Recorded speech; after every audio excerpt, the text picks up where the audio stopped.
Agora, escrevi dentro da minha técnica. Uma página e um pedacinho. É assim. Geralmente é assim. Aí dou uma geral lá para tudo. Está muito bom.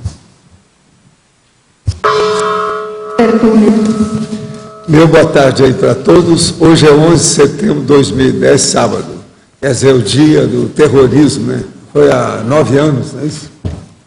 Agora, o verbete é o 1688, 8 páginas, 50 elogios e 19 máximas. Esse verbete tem 100 itens também numa listagem. Agora, o tema é senso de perspectiva. A especialidade é a cosvisiologia. Agora, a chefa que escreveu é aquela ali. É Maria Cristina Bassanese, é o nome dela. Vocês já ficam sabendo que se for entrar na história, tem que saber o nome. Mas... Agora, definição. O senso de perspectiva é a capacidade da consciência perceber, aprender, considerar, analisar, interpretar, ajuizar e representar algo a partir de diversos pontos de vista. Aqui agora tem que haver uma modificação. Todos inevitavelmente parciais, limitados e determinados pelo próprio micro-universo consciencial, porém justificados e intercomplementares na concepção das realidades e para-realidades. Agora, nós temos aí atenção multifocal, o pensamento multifacetado, o raciocínio multifásico, a polifasia na penseridade, a intelecção caleidoscópio, o leque de possibilidade, o enfoque panorâmico, o norte da abordagem, o prisma analisado, o viés escolhido, a omni-análise aplicada às nuances dos fatos, a introspecção ao olhar interior, a prospecção ao olhar adiante, a retrospecção ao olhar para trás, as peculiaridades de cada indivíduo, cada geração, cada época. Agora, eu vou passar a retilinearidade pensênica para a pensenologia. E tem aí o senso de perspectiva da consciência parapsíquica, eu vou passar para a parapatologia. A abordagem às para-realidades a partir do soma, a abordagem às para-realidades a partir do psicossoma, a abordagem às para-realidades a partir do mental soma isolado. Aqui na divisão 3, onde está escrito conformática, é detalhismo, mas isso lá eu acho que já está arrumado. Eu vou ver depois. Na argumentologia, nós temos a transdisciplinologia, que fala 8 disciplinas diretamente relacionadas à aplicação das técnicas de projeção e perspectiva, notadamente no campo do desenho técnico ou artístico. E na taxologia, nós temos 100 categorias de perspectivas exemplificadas. Na remissiologia, nós temos aí 15 itens e nós ressaltamos amplitude autopensênica, antevisão imaginativa, corte da realidade, mega enfoque e para-ângulo. Agora, a frase enfática. A conquista da cosvisão requer abertura autopensênica, a fim de expandir o sistema de perspectivas pessoal e acuidade para abstrair o mega enfoque autoevolutivo prioritário.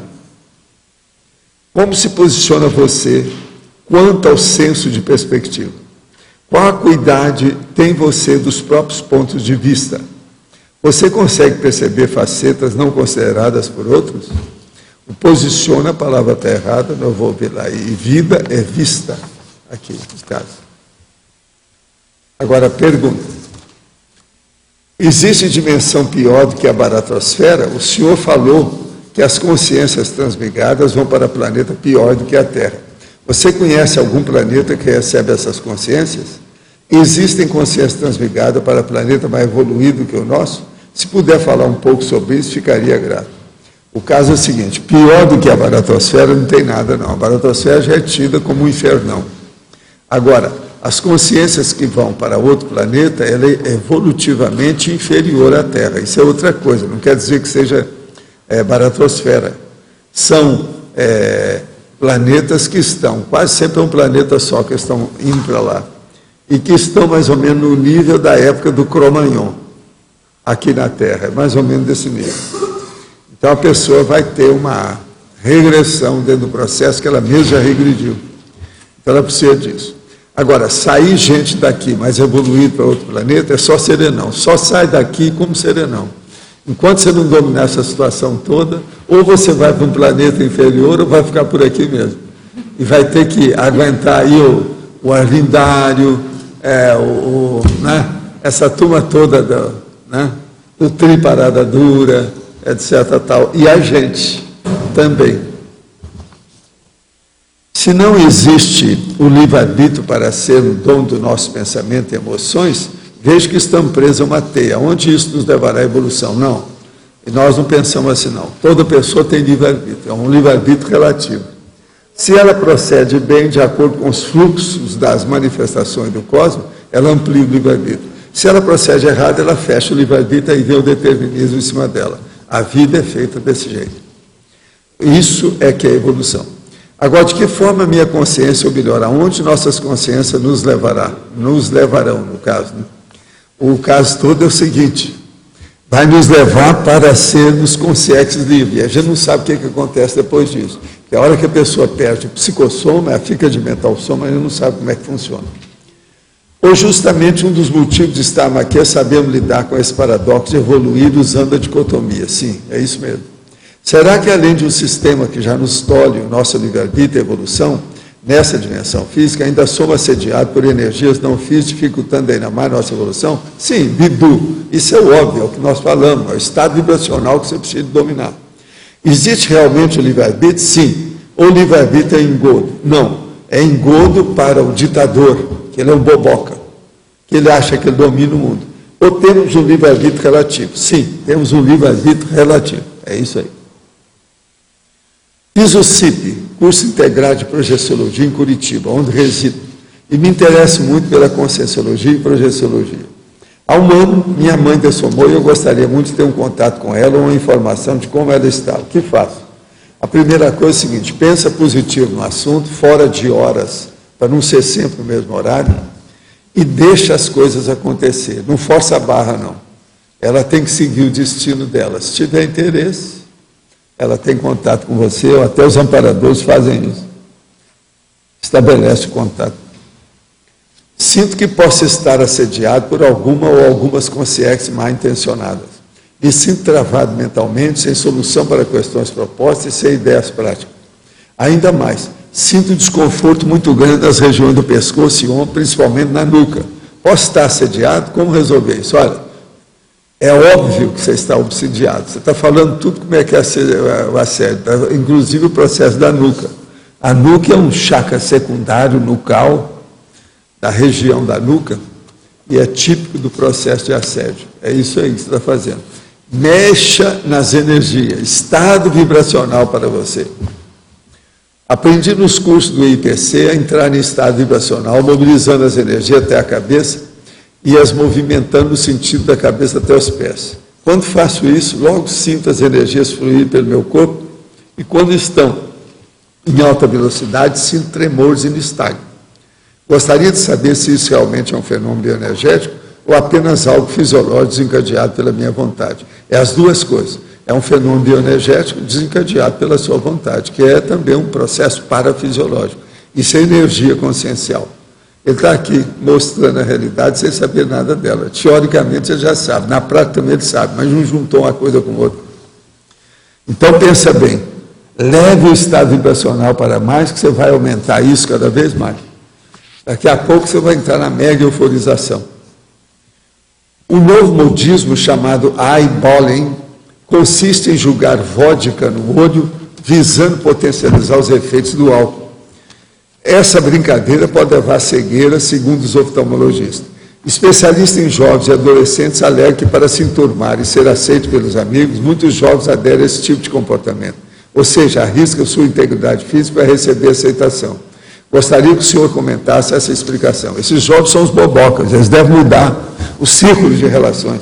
Arranja gente mais inteligente, são burraldo e burrildo. Isso é loucura, estão acabando com eles mesmos. Isso não é pecadilho mais da mocidade, isso é pecadão dos burraldos. Aproveito para fazer uma observação. Quando se trata de praticar algo útil, ao que leva ao crescimento emocional, não se vê tanta presteza. Outra coisa, tudo que é muito fácil de ser realizado, coloca um pé na frente e outro atrás e desconfie. use a mineirice ou a mineiridade. Desconfie onde você pisa. Muita banana para um tostão, desconfie que as bananas devem estar podres. Uma amiga tem um filho com 10 meses de idade que foi diagnosticado com síndrome do terror noturno. Tendo em vista que a medicina não dá esclarecimento satisfatório para essa situação e nem consegue amenizá-la. Como o senhor a classificaria? Um problema fisiológico ou um caso tipo de assédio? É um problema patológico de assédio. Se for fisiológico, o senhor conhece algum tratamento? Sim, o processo é mexer com energia, estado vibracional, arco voltaico, crânio chacral, a pessoa pode melhorar logo. Mas ela tem que entrar numa organização. Um dia desse teve aqui outro caso de terror noturno, você lembra? No caso de se tratar de assédio ou rememoração de medo ou pavor da criança, o que se pode fazer para ajudar? Estado vibracional. Põe energia nela, melhora o estado geral dela antes dela ir dormir, por exemplo. O que o senhor acha da teoria da gênese das consciências na obra de Jean-Baptiste Rusteng? Na Rusteng eu já falei, não perca tempo com isso, manda esse cara, esquece. Caminhe para frente, não regrida. Rusteng é besteirado.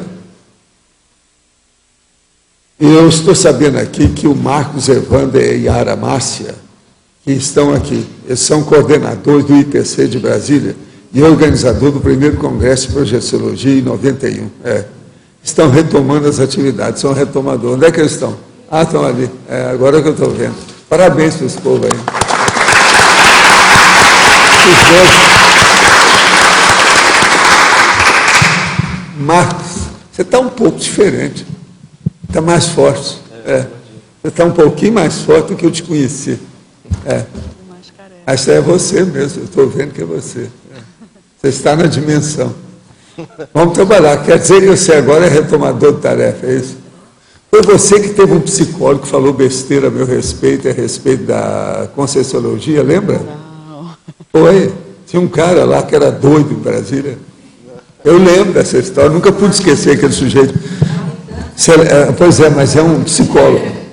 O psicólogo, então, começou a fazer pressão. Eu lembro que ele chegou um dia para mim e falou, olha, o cara quer que eu deixe as coisas todas que eu estou estudando aqui, por causa da psicologia dele. Cara, piradão. Ele indicava as coisas todas para o povo fazer o que ele queria. Lá, isso é de Brasília. Eu lembro dessa história com você já esqueceu. Eu não pude esquecer o cara, porque eu queria saber quem era, nunca encontrei esse cara. Depois também sumiu, ninguém falou nele mais. Agora, Brasília é terrível, né? Tem de tudo. O negócio não é fácil. Agora, tem gente boa, a maior prova está aí. Vocês dois. Mas, gente, vamos voltar agora ao senso de perspectiva direta. O que é que vocês acharam do verbete? Se ninguém for falar, eu vou recolher a turma, o pensamento do povo que já esteve falando aqui. Quem é que está aí? O Flávio está aí. O Flávio já pode falar. Qual a sua opinião, Flávio? Que são os verbetógrafos que já publicaram alguma coisa e que já receberam, já passaram pelo trono. Já o trono passamos do réu. pelo teste, né? Cristina, primeiro eu queria parabenizar, né, pelo verbete, alta qualidade. E... não, esse é o mote, isso aí é uma espécie de bordão. No caso aqui, na página 59, no coloquiologia, né? Coloquiologia, explicar um pouquinho mais sobre esse crème de la crème aí, né? Qual que é a conexão com o senso de perspectiva? É porque o crème de la crème fala de uma perspectiva, né? É uma maneira de representar uma elite, por exemplo. Quando se diz crème de la crème em relação a... o melhor do melhor. É o melhor do melhor, então é uma perspectiva. Tudo nesse verbete sempre puxa para essa tônica, mostrando assim, tipos de perspectivas, né? Então é nesse sentido. Ok. E uma outra questão em relação a... Eu vi aqui dentro da taxologia, né? Tem o item 87, a perspectiva sistêmica. Eu vejo hoje que isso é fundamental para as pessoas terem essa visão, né, essa cosmovisão, essa visão do todo. E, ao mesmo tempo, a gente encontra pessoas que cada vez querem se especializar mais. O especialista do especialista do especialista. Na sua consideração, qual a dificuldade que a pessoa pode encontrar na questão de ampliar essa perspectiva para a multidimensionalidade quando ele se torna uma personalidade que busca sempre a especialização da especialização da especialização. Um exemplo pessoal, tá? Eu sou na minha profissão, eu fiquei uma hiperespecialista, só que para chegar a esse hiperespecialismo, antes eu fui generalista. Então, o que eu penso que seria o ideal é que qualquer pessoa que queira se especializar em alguma coisa, primeiro ela tem que ter a visão de conjunto de tudo e nunca perder essa visão de conjunto. Ficar sempre se atualizando quanto a essa visão de conjunto. Porque eu entendo que ninguém consegue chegar ao especialismo sem ter o generalismo. Não tem como. Não tem como ter uma visão de uma faceta só se não entender o entorno todo. Então, a existência de um especialista que se diga especialista apenas, isso é uma falácia, isso não existe. A outra que está aqui disponível é você, Rosa, por favor. Eu tenho aqui a listagem de todo mundo que já falou. Eu sou jurisconsulta aqui nessa história, com a anuência ali do Júlio César. Eu queria te pedir para você ajudar o Juarez. Ele está estudando sustentabilidade. Fala com ele uma hora sobre isso, tudo que você já estudou, é importante. Ele está tendo uma panorâmica sobre o assunto, muito séria que ele está estudando. Então, Cristina, pela qualidade do verbete, dá para a gente entender agora por que o professor Waldo falou que você tem que fazer muitos verbetes, né? Mas assim, eu te pergunto aqui, na 12ª linha da fatologia, eu queria que você esclarecesse para mim um pouco mais como é que você vê a capacidade, mas é um pouco do que ele está falando agora, da generalizar e capacidade de particularizar dentro do senso de perspectiva. Como é que você faz essas duas coisas? A impressão que dá é que precisa das duas, né? Mas, assim, em que ponto, como é que você utiliza essas duas capacidades para chegar no senso de perspectiva? Pois olha, exatamente a questão do generalismo e do especialismo, né? Então, tem que ser capaz de generalizar, pegar algum tema qualquer ou uma situação da vida qualquer, né? Ter essa visão de conjunto de tudo e depois tem que ser capaz de ir lá e particularizar. Essa particularização ela tem relação, de certa forma, com o que diz a frase enfática, que é o cerne do verbete. Quer dizer, primeiro se amplia ao máximo o sistema de perspectivas pessoal. E a partir desse sistema mais amplo, que é o que deve ser buscado, se particulariza ou se capta, se abstrai o mega enfoque prioritário para aquele momento evolutivo. Então, essa particularização pode ser entendida também como ela pode ser usada no momento que tu vai pescar esse mega enfoque.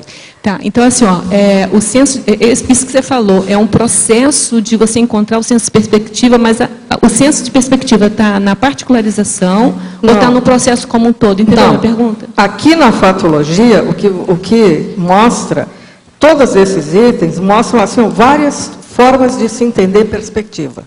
Tá? Sem entender perspectiva, não se entende o senso de perspectiva. Então, a fatologia está mostrando várias maneiras de se identificar essa perspectiva. A particularização ou a particularidade é uma perspectiva. É um tipo. É uma perspectiva. Entendi. A generalização também. É outra. Ah, entendi. Entende? Então, toda a fatologia, aliás, todo verbete, ele permeia nesse tipo de ideias. Tá? Obrigada. Show. Inclusive, estrangeirismologia, parabéns, porque foi uma das primeiras que usou assim, uma série de referências em francês. Lembrando que a enciclopédia veio... Tinha mais algumas. Olha, tinha mais algumas, eu tive que tirar. Tinha mais duas em francês, porque estava demais. Então, né? é um ótimo exemplo. Agora, uma sugestão que eu dou, em vez de a manière de voir, eu diria que o ideal seria à la manière de. Porque se usa mais quando se copia algo, se vai pela perspectiva de alguém. Eu também acho que o melhor é esse. A gente usa à la manière de. Tá ótimo. Tá, eu já faço isso aí. E tem uma expressão muito engraçada que eu acho que é mineira, que poderia ser a número 5 aqui da coloquiologia, que é a pessoa que não tem senso de noção. Que não então, tem? usa muito senso de noção. Quer dizer, o fulano de tal, coitado, ele não tem senso de noção. Quer dizer, não tem nenhum sentido da noção. Ele não sabe nada. Então, é um modo também interessante. Que, de vez em quando, a gente ouve essa expressão, eu acho ela muito engraçada. E também, deixa eu ver o que mais. Ah, sim, qual a conexão que você fez com a síndrome do estrangeiro? Eu sabia que tu ia perguntar isso. Óbvio que eu tenho mais que obrigação. Porque a síndrome do estrangeiro, ela é uma perspectiva errada, uma perspectiva deslocada, equivocada. uma perspectiva patológica. Então, a gente pode dar várias conotações aí, né? Entendi. Então, não podia deixar de citar, porque é um exemplo bom do lado patológico disso, né? Sim, porque é o erro da perspectiva de chegar com um curso intermissivo e não saber o que faz com aquilo. Aliás, ela é um exemplo da falta do senso de perspectiva. A multidimensional. É uma perspectiva deslocada, uma perspectiva patológica e, além de tudo, é uma falta de senso de perspectiva. Entendi. Ok, obrigada. Agora, há pessoas que têm uma força presencial tão grande que, mesmo ausente, ela está presente. Aí eu deixar o lugar dela aberto. Da Cassandra. Como você diz, vem cá. Isso é que é força presencial, hein? Ninguém ocupou. Impressionante. Ela ficava aqui, né? Impressionante isso aí. Mas tem um lugar vazio. Agora, eu quero dizer para vocês, principalmente aqueles que ainda não apresentaram os seus verbetes, que eu já escrevi hoje, e as coisas estão em andamento, o verbetorado conscienciológico. Então, os 17 que apresentaram, eu coloquei como pioneiros da participação na enciclopédia, fiz uma série de observações sobre o assunto, e a coisa é séria, entende? Verbetorado conscienciológico. Então, nós estamos esperando vocês. Cadê o verbete? Cadê o verbete? O problema é esse. Tem mais uma aqui que eu queria te falar, que é na paradoxologia. O paradoxo da vida na morte, elucidada pela perspectiva multidimensional. A EQM entra bem como esse tipo de exemplo, né, que você deu de paradoxo. A experiência de quase morte. Porque é um dos tipos de fenômeno que mais mostra a perspectiva multidimensional e durante, justamente, a terminalidade da vida aparente. Eu não sei, teria que pensar um pouco melhor se há um paradoxo aí, porque que mostra uma perspectiva nova, mas eu não sei se chega a ser um paradoxo isso. O que eu quis dizer aqui nesse paradoxo é a expressão mesmo, porque essa é uma expressão popular e está mostrando duas perspectivas paradoxais, né? Quer dizer que existe vida na morte, né? Agora, a experiência de quase morte, eu vejo esse paradoxo nela, porque a pessoa, com a terminalidade da vida, ela tem um impacto multidimensional e ela, como se ela ressomasse de novo, ela faz tudo outra vez. Nesse sentido pode ela ser. reperspectiva. É por isso que é chamado de uma reperspectivação da vida intrafísica. Não, nesse sentido tem razão, sim. Principalmente por causa dessa questão. Tem, inclusive, uma síndrome chamada síndrome de inserção, que é quando a pessoa tem a experiência de quase morte e depois ela não consegue se adaptar à vida humana. Porque ela fica deslocada, ela fica com um tipo de síndrome do estrangeiro também. Exatamente. Nesse sentido. Alô? Aqui na letra A, aqui. Página 60, fatologia, de cima para baixo, pseudo-superação. A quarta linha de baixo para cima. Queria que vocês ampliassem isso aí. A pseudo-superação é uma tapeação, né? É uma tapeação, uma autotapeação. Então, a pessoa tenta passar uma perspectiva que não existe. É uma aparência, na verdade, o que ela tenta passar é uma aparência. Toda aparência é uma categoria de perspectiva. Concorda? Que a aparência seja uma categoria de perspectiva? Eu acho que tem um verbete sobre isso. Né? Aparência é aquela perspectiva superficial de alguma coisa. Né? A pessoa que faz essa... ela não faz essa pseudo-superação, na verdade ela está tentando mostrar uma coisa que não existe. Então é uma aparência. Tem um verbete que eu já falei sobre pseudo-superação. Só lembrando que isso existe. Só na taxologia, obrigado. A número 53, aqui a página 64. 53? É. Perspectiva ilusória. Esse aí não... A perspectiva ilusória, essa aqui é interessante, porque assim, a perspectiva, se você relacionar isso lá com um dos mega pensenes, você vai ver que diz assim, ó, é uns mega pensamentos do professor Waldo, perspectiva, ilusão infinita. A perspectiva toda, ela é em cima da ilusão. Tanto a perspectiva do ponto de vista matemático, da geometria, do desenho, como do ponto de vista filosófico também. Então, aqui, ó, um exemplo que eu usei para perspectiva ilusória são as imagens de 3D, a imagem anamórfica. Sabe o que é a imagem anamórfica? Eu não sei. A imagem anamórfica é uma imagem distorcida que dá um efeito de ilusão de ótica. Então, isso é usado em arte, principalmente, né? Por exemplo, existem desenhos que se faz para ampliar um ambiente, para dar a impressão de que o ambiente é maior. Ou então, um desenho distorcido que dá a impressão de que ele está em 3 dimensões, mas é um desenho em 2 dimensões apenas. Se vocês tiverem interesse em ver isso, eu trouxe, porque eu achei que isso aqui ia chamar atenção.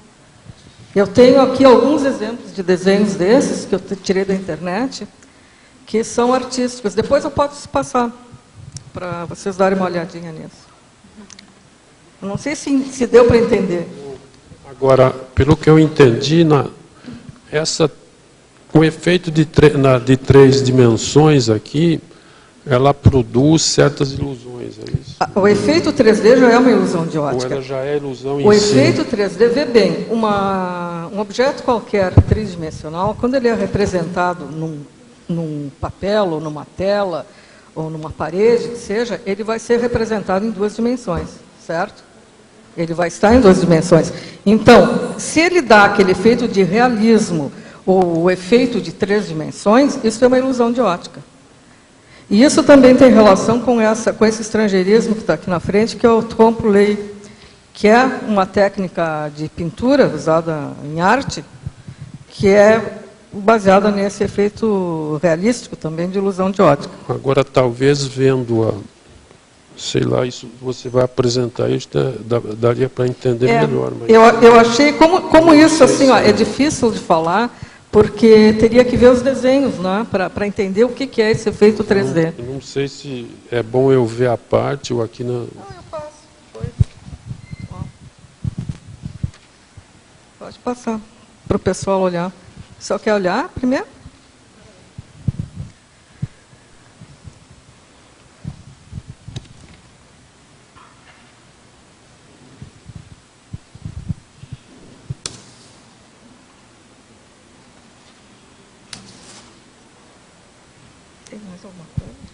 Então, na parafatologia, a penúltima linha da parafatologia é a malinterpretação parafenomênica, mas é lógico, isso aí existe muito, mas eu queria saber os detalhes, né? Malinterpretação parafenomênica é quando a pessoa vivencia um fenômeno parapsíquico, por exemplo, e ela dá uma interpretação errada. Então, esse é um erro de perspectiva. Isso aí não dá para dizer que haja senso de perspectiva aí, né? É uma falha da hermenêutica. Aí já é uma interpretação, já é da pessoa, né? Não, é uma interpretação errada. O que acontece aí? A pessoa não fez, por exemplo, isso que diz aqui na definição, ó. Porque para chegar a uma representação que seja realista, ela precisaria perceber, aprender, considerar, analisar, interpretar, juizar e representar. Quando a pessoa interpreta alguma coisa errada, significa que ela falhou, em primeiro lugar, nessa consideração aqui. Esse considerar quando é o momento em que a pessoa levanta todas as possibilidades, levanta as hipóteses de pesquisa. É o início da pesquisa propriamente dito. Então, se ela fizer as considerações erradas, quer dizer, levantar premissas erradas, ou se ela simplesmente não considerar, se ela ficar no perceber e passar por uma interpretação sem fazer a análise correta, ela vai cometer erros de interpretação. Isso serve tanto para esse item aqui, que se relaciona aos fenômenos parapsíquicos, mas também a qualquer outra realidade. Eu não sei, se aquele exemplo, por exemplo, que o professor já falou, de a pessoa tem num parafenômeno, ele tem lá ele interpretou aquele parafenômeno, mas bem distorcido. Ele achou que é por exemplo, um assédio e é o cordão de prata. Isso aí pode ser. Perfeito, o exemplo está perfeito. É um erro de interpretação. A pergunta. Há algum tempo tive uma projeção consciente onde encontrei a consciência de minha avó e dessomou em novembro de 2005. Fiquei feliz em ver que ela estava lúcida e já transfigurada com o psicossoma, pois quando faleceu estava muito abatida devido ao cigarro. Ela me falou que estava surpresa com a quantidade de trabalhos assistenciais que estava executando, já que na intrafisicalidade não era consciência tão policármica, porém muito boa. Porque algumas pessoas, quando dessoma, conseguem permanecer lúcidas, mesmo sem muita noção de conscienciologia, e outras viram parapsicótica pós-mortem, mesmo tendo sido ótimos indivíduos durante suas vidas. Haveria alguma correlação com a maneira da dessoma? Tem, mas não é bem a maneira da dessoma, não. O problema é aquilo que a pessoa procura, os afins se atraem. Então, o problema é ver quem é que está esperando. Ela, às vezes, foi bem recebida extrafisicamente. Ela tinha gente que não estava cobrando, estava querendo ajudar. Né? Outra, o estado vibracional prioriza a energia. Como priorizar pensamento e sentimento? Não, o estado vibracional, ele abre o caminho. Agora, aí a pensionização vai em cima. O N é a energia do pensene, mas aí tem a ideia e tem o sentimento. Depende da pessoa, o que ela procura, o que é que ela se manifesta, baseado em quê. Se ela, por exemplo, penseniza dentro da racionalidade, ela melhora mais e a energia também funciona melhor. Já há algum tempo tenho sentido sistematicamente um arrepio do lado esquerdo do topo da cabeça em diversas situações do cotidiano. Uma energia bastante perceptível e uma espécie de dor ou concentração muito grande de energia na base da coluna que me incomoda e quase me mantém preso ao corpo durante o desacoplamento. E pode ser as duas coisas. Isso aí você que tem que trabalhar e mexer com o processo. Você está em desenvolvimento. Agora, tem que acabar com esses empeços. Isso são travões dentro do processo da energia. É assim que aparece, por exemplo, os problemas de miocronia e outras reações físicas junto com o processo da energia e a parte neurológica. Trabalhe com o estado vibracional, que tudo isso aí com o tempo você vai superando. Agora, anote todas as suas experiências, isso é importante.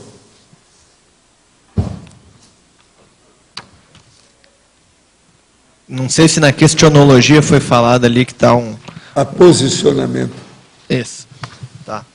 E eu queria saber, no trabalho interassistencial de ontem, na dinâmica, eu estava sentindo uma dor bem pontual, bem forte aqui, ó, né? Esse osso aqui. E em outro momento sentindo como se tivesse um capacete, assim. E daí tinha outro negócio fechando aqui, parecia. Você tem ideia? Você tem que anotar, isso tudo é desenvolvimento, tem que ver com o tempo, para você dominar o processo todo sem empeço, sem obstáculo. Anota tudo isso, é fase de desenvolvimento. Faz parte. Posso falar sobre o laboratório? Então, eu quero convidar todos os tertulianos e verbetógrafos e pesquisadores a colaborar e atualizar as pastas dos laboratórios do CAEC, porque a maioria das pastas do laboratório está com material desatualizado. Então, para se ter ideia, naquelas pastas lá não tem o Homo sapiens, a maioria, né, não tem o Homo sapiens reurbanizados, nem o pacíficos, e muito menos os verbetes da enciclopédia. E as pastas otimizam bastante o experimento do pesquisador. Então, vocês podem ajudar a nossa amiga aí que controla os laboratórios hoje. É preciso de ajuda, quem puder. Dar indicações, por exemplo, quais verbetes que devem ir para o laboratório tal. E por aí vai, isso aí vai ser bom. É a Tamara, né? A coordenadora é a Tamara. E uma ideia que foi proposta seria a pessoa adotar um dos laboratórios e aí fazer, inclusive com a possibilidade de colocar cosmogramas, né, nos laboratórios. Agora, aqui outra pergunta. A holoperspectiva é que permite melhor decisão a nível cosmoético? Aí agora é para você. Isso deve permear os níveis decisórios de todas as atitudes? Muitas vezes as decisões são mal interpretadas pelas outras pessoas, com níveis conscienciais menores? Está correto? Boleto, a holoperspectiva é que permite a melhor decisão a nível cosmoético? Isso deve sempre permear os níveis decisórios de todas as atitudes? Muitas vezes as decisões são mal interpretadas pelas outras pessoas, com níveis conscienciais menores, é correto? Essa holoperspectiva, isso tem que entender assim, ó, o que quer dizer com holoperspectiva? Se é uma visão completa, total de uma realidade, que eu acho que isso não existe dentro da intrafisicologia, até chegar ao serenão, eu acho que isso não existe. Pode ser que exista a partir da consciência livre, não sei, que seria a omnivisão, né? Quando a pessoa tem a visão de conjunto de tudo. Antes disso, que é dentro das consciências que a gente aborda aqui, que vai da consciênsula até o serenão, o que nós vamos ter vão ser sempre frações de realidade, facetas que podem ser ampliadas, né? Podem ser ampliadas. Quanto maior for o número de facetas que nós conseguirmos visualizar, melhor será essa nossa compreensão e essa colocação que você fez aí. Eu acho que é isso, né? Pode falar. Aqui, Cris, Menoá, meus parabéns para você. Sim. Eu gostaria que você possa me ampliar o conceito aqui na binomiologia, o segundo binômio, o binômio apreensão da ideia, abstração do enfoque. Segundo, apreensão da ideia, abstração do enfoque. Essa aqui tem muita relação com a frase enfática, com aquilo que eu falei. A primeira coisa é perceber, apreender uma ideia. Mas não basta nós aprendermos uma ideia, isso dentro de qualquer contexto, tá? É sempre necessário que se pince desta ideia aquilo que é o prioritário, aquilo que é o foco principal, o que é mais importante para a gente naquele momento ali. Não, o que interessa de fato dentro dessa ideia. Então, esse processo de abstrair, esse enfoque é que eu estou me relacionando aqui nesse binômio. Ok, obrigado. Aqui outra pergunta. Caraca. Depois de pesquisar bastante, estou convencido que os atentados de 11 de setembro foram realizados pelo Mossad israelense e pela CIA. Os prédios do World Trade Center teriam sido demolidos porque só aqueles aviões não seriam capazes de derrubá-los. De que maneira o senhor vê essa questão? Olha, vou te falar sinceramente. Eu vi a questão dos prédios, que eu estava lá. Nós chegamos 6 horas antes do ataque dos aviões. Agora, nós passamos lá uma semana. Os últimos dias da semana, essa hipótese apareceu. Eu estava estudando lá os bombeiros, aquele negócio todo, os militares que tinham morrido, essa coisa toda, eles falaram, foi muito esquisito. Parece que teve uma implosão, em vez de ter a queda só do avião. O avião só desencadeou aquilo, mas o processo foi alguma coisa interna para derrubar o prédio. E outra coisa, se isso não foi, então que prédio é esse que eles fizeram tão frágil? Isso aí era voz corrente, 5 dias depois do negócio lá em New York. De modo que, com o americano, Pentágono e os judeus dos Estados Unidos, eu tenho um ponto de interrogação, não põe a mão na cumbuca e nada. Tudo isso pode ter sido mesmo. Quem é que sabe? A gente nunca sabe. Vocês sabem que um dos processos da guerra é derrubar alguma coisa da pessoa que está lá sem fazer nada para ela participar da guerra. Eu lembro muito bem, eu era menino e meu pai discutia com todo mundo e via rádio sem parar, que quando afundaram aqueles 5 navios mercantes brasileiros, tinha gente que estava crente que o negócio foi os americanos que derrubaram. Isso era da época. Isso nunca foi esclarecido. Ficou só que alemão que estava derrubando, estava naufragando, afundando esses navios. Mas a conversa que tinha americano atrás, tinha. Naquela ocasião eles já falavam, pode ser os judeus dos Estados Unidos que estão fazendo isso para o Brasil entrar, para dar força para os Estados Unidos. Veja, eu morava no interior do Brasil, essa conversa já existia. Presta atenção, isso, gente, isso é 1940, 1939, 1940. De modo que com o americano, olha o tanto de país que eles já invadiram, sem necessidade nenhuma. Você não pode confiar no Pentágono. O Pentágono é que domina lá e tem judeu atrás disso.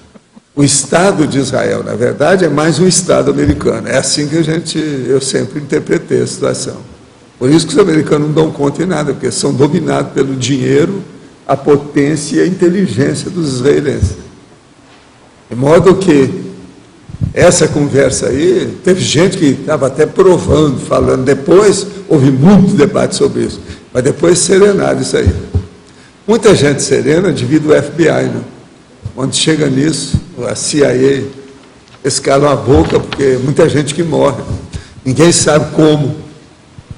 De modo que entrou em matéria de guerra, o processo é sério.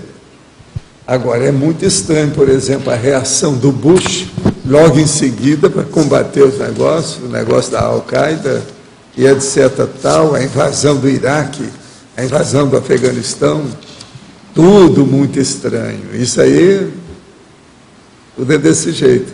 Até que ponto, por exemplo, sempre se falou, e o Brasil, muita gente já falava nisso, que os Estados Unidos, quando tem uma guerra, eles têm que armar uma guerra para colocar, vamos dizer, colocar as novas armas em função, ver como é que aquilo funciona, manter o processo do dinheiro, que tudo vem do processo de militarismo, de modo que, como é que fica? É tudo esquisitinho isso tudo aí, muito estranho. Fazer o teste drive das armas. Valdo, no senso de perspectiva paranoide deles, essa mania de perseguição que eles têm acaba criando toda uma fantasia, um assédio, e isso faz com que eles façam um fogo amigo. Né? Tem revista dessa semana que está falando, como é que vai ser agora os Estados Unidos? Se vai sair do Iraque, daqui a pouco sai do Afeganistão, como é que eles vão fazer com a guerra? Vão implodir o quê? Está na revista brasileira aí, normal. Todo mundo fica na expectativa. Eles são belicistas demais. Agora, tudo é devido aos judeus, que é o princípio de Talião, que é a represália. Outra coisa, vocês não viram lá o que aquele pastor fez?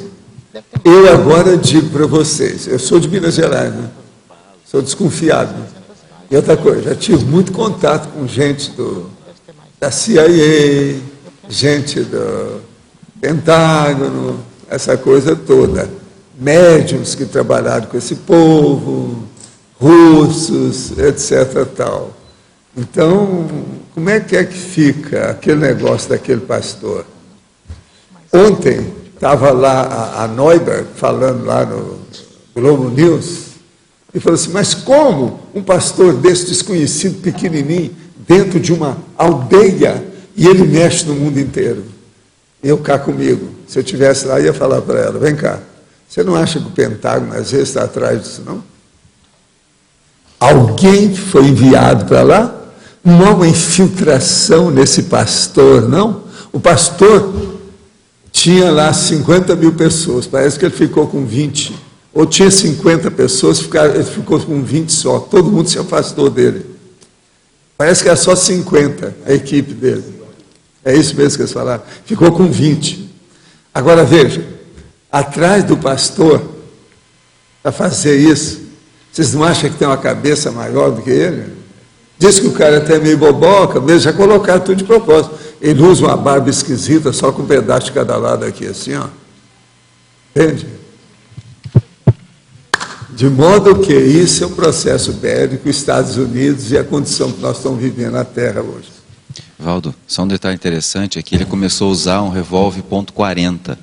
logo depois disso. Isso foi bem destacado na reportagem. Ou seja, como é que um pastor que defende a questão da religião, ele começou a andar... Esse revólver deve ter sido o pentágono que deu para ele. Né? Ele falar isso... Agora, ó, tinha uns amigos meus nos Estados Unidos que estão sempre vendo essas coisas. Inclusive, a época que eu trabalhei lá com um cientista lá de Bethesda, de Maryland, já tinha muita gente que pensava assim. Isso vem desde a época do Jack Kennedy, John Kennedy.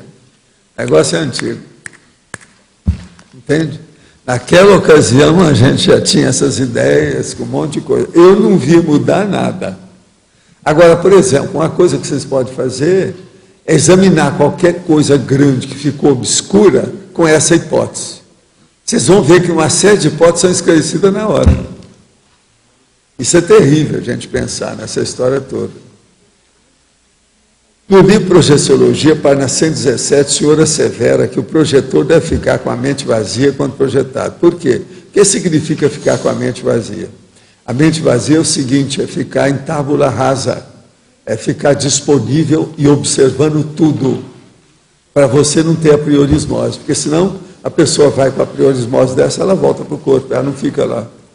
Uma coisa nova, a hora que você chega no lugar, você tem que estar com a mente aberta para receber os neoconceitos, todas as concepções, ideias novas, coisas novas.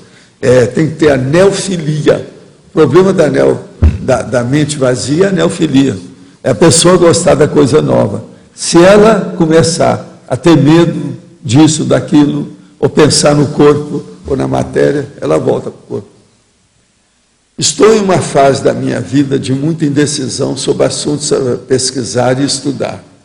Já que tenho tempo livre à noite, gostaria de aproveitar bem esse tempo, focalizando em algo que desse retorno para a minha ProEx.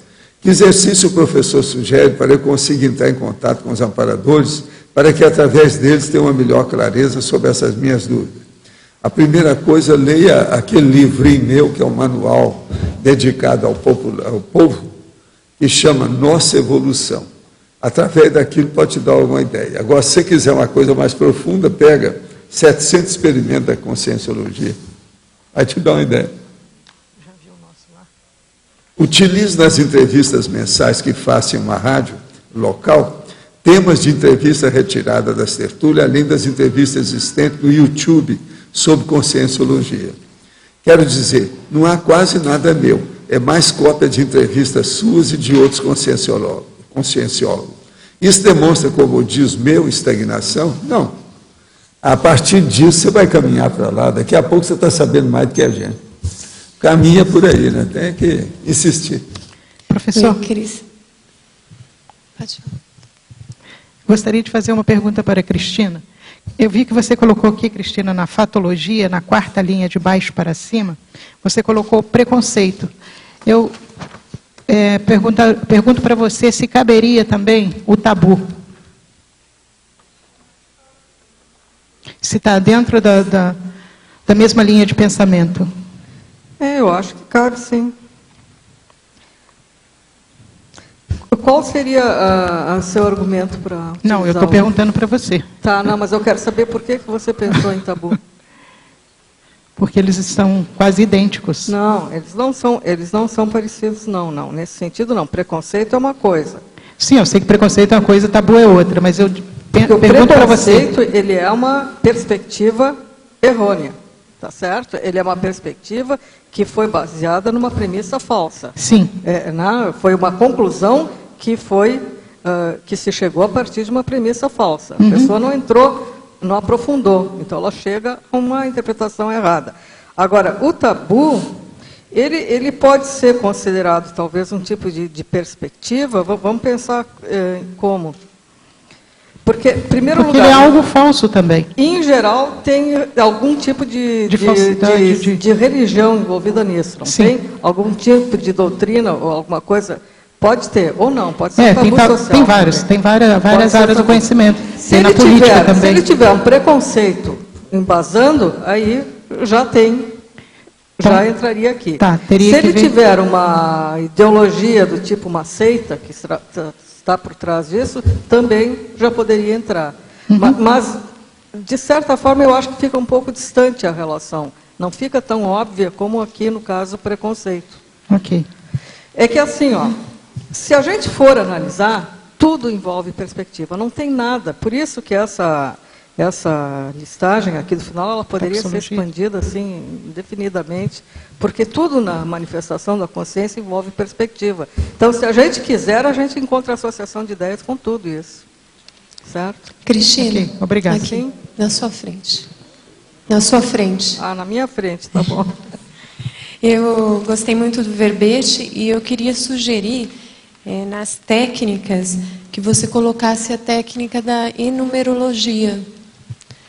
Porque eu acho que ela dá uma perspectiva bem diferente. E eu vi aqui, dentro das perspectivas, eu marquei algumas, que é a deslocada, a errônea, né? E eu senti falta também, eu não sei, nos seus estudos, principalmente aí na 93, que é a perspectiva tendenciosa, dá para entender tudo. Eu queria saber, você que estudou profundo essa questão da perspectiva, como que você vê assim, uma terapêutica para isso? Quer dizer... Para quê? Para sair dessas perspectivas errôneas, tendenciosas. A maneira é fazer este processo que fala aqui em cima. Ó. É não parar. Qual é o grande erro que as pessoas cometem? Nós, em geral, né? Nós percebemos os fatos, até aprendemos, quer dizer, retemos aquela informação, mas nós não damos o passo seguinte, que é considerar. Das palavras mais importantes que tem nesse verbete é esse considerar aqui. Certo? Porque esse considerar é aquilo que eu já disse antes. Ele significa levantar as possibilidades. Quer dizer, isto que eu vi parece ser desse jeito, mas será que não poderia ser de outra forma? O que deve estar por trás disso? Quer dizer, levantar as hipóteses e, a partir daí, partir para a análise. Quer dizer, a atomização daquela faceta que a gente enxergou. Se não fizer isso aí, vão acontecer esses equívocos sempre. Então, a solução é prestar atenção a isso, é não ter receio de parar e refletir a respeito das coisas quando a gente ou observa a primeira vez ou não entendeu muito bem, é sempre considerar. Então, até nesse ponto, eu posso falar de uma coisa que eu aprendi muito cedo na minha vida, que é mais ou menos assim, ó. Eu comecei a fazer um exercício. Quando eu discordava de alguma coisa, mas que que aquilo me incomodava de certa forma, eu comecei a tentar imaginar, sair fora de mim mesmo, me observar de fora, e tentar ver assim, ó, se eu fosse a pessoa, a outra, quais os argumentos eu encontraria para justificar o que ela está falando. Então, nesse momento, eu tirava tudo o que eu pensava, né? Eu não era mais Cristina. Eu era outra pessoa tentando encontrar argumentos válidos. E quando eu fazia esse movimento, eu me dei conta que, às vezes, algumas coisas, eu mudava de ideia e isso ampliava a minha visão a respeito das coisas. Esse exercício é o considerar. Né? O primeiro passo desse exercício é o considerar. Eu, então, sugiro para você colocar a terapeuticologia, porque eu acho que você... porque eu acho que você tem ela. E aí, porque essa abordagem de você não descartar num primeiro momento e levar para a reflexão, se colocando de qual que foi, né, a ideia, como que a pessoa raciocinou para chegar até aí, e considerar, como você colocou, colocar isso em terapeuticologia de uma forma... Né? Eu acho que aí tem mais coisa, inclusive, eu já tinha pensado nessa questão da terapeuticologia, mas é que esse verbete foi escrito lá atrás. E tem uma outra coisa que eu acho que tem relação com a terapeuticologia, que é o processo assistencial que entra nessa questão de quando se considera.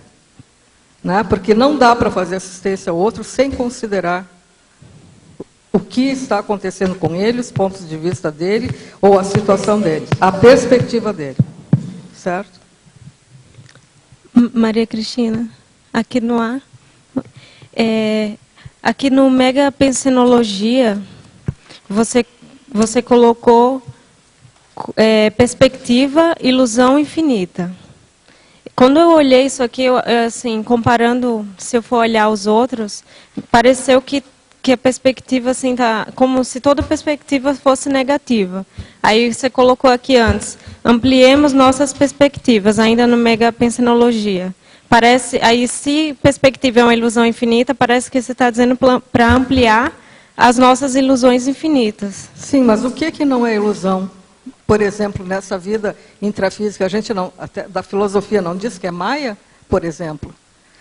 Essa ideia de ilusão, ela parte já do histórico da perspectiva. Se a gente for examinar o que é a perspectiva do ponto de vista da geometria descritiva e da arte, nós vamos ver que é o tempo todo a representação de uma ilusão, do ponto de vista da ciência e da arte. Mas não tem nada de realidade? Se nós trouxermos isso para o ponto de vista filosófico e agora mais avançado da Conscienciologia, nós vamos ver que o tempo todo nós estamos imersos em ilusões. Né? Essa dimensão intrafísica, ela é ilusória.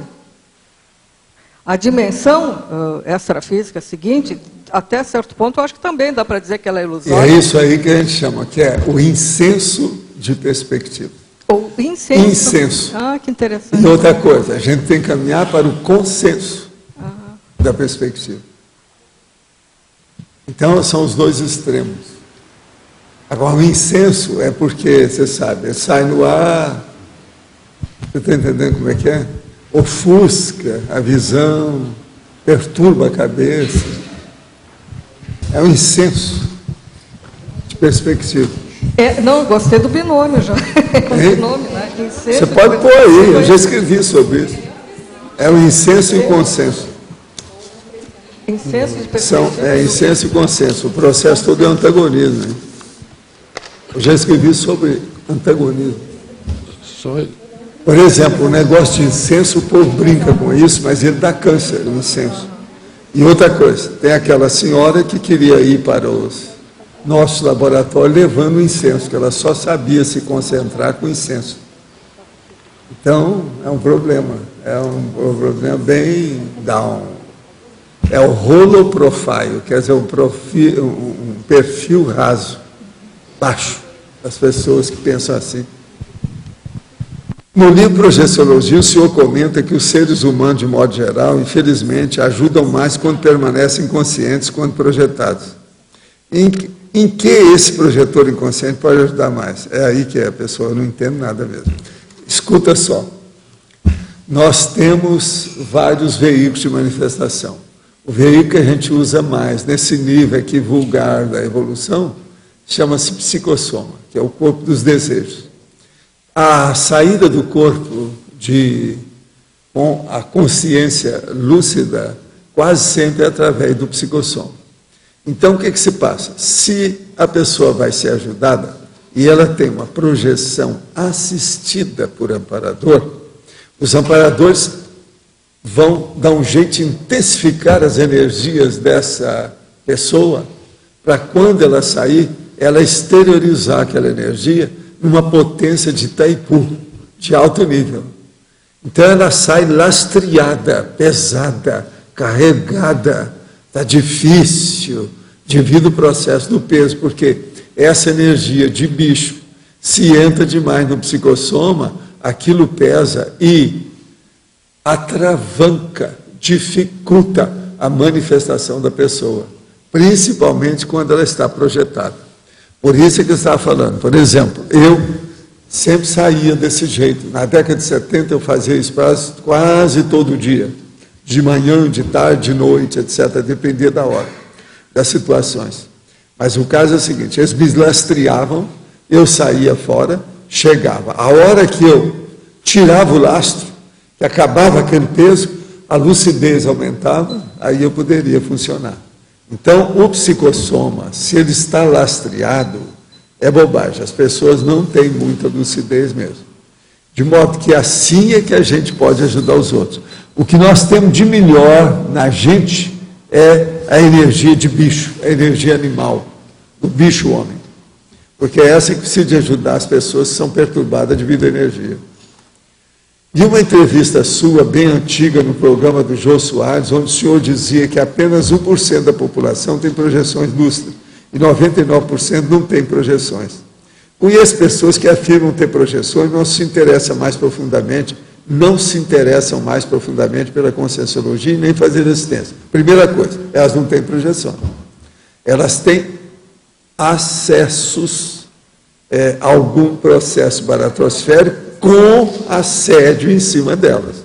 Se elas tivessem projeção, elas mudariam tudo.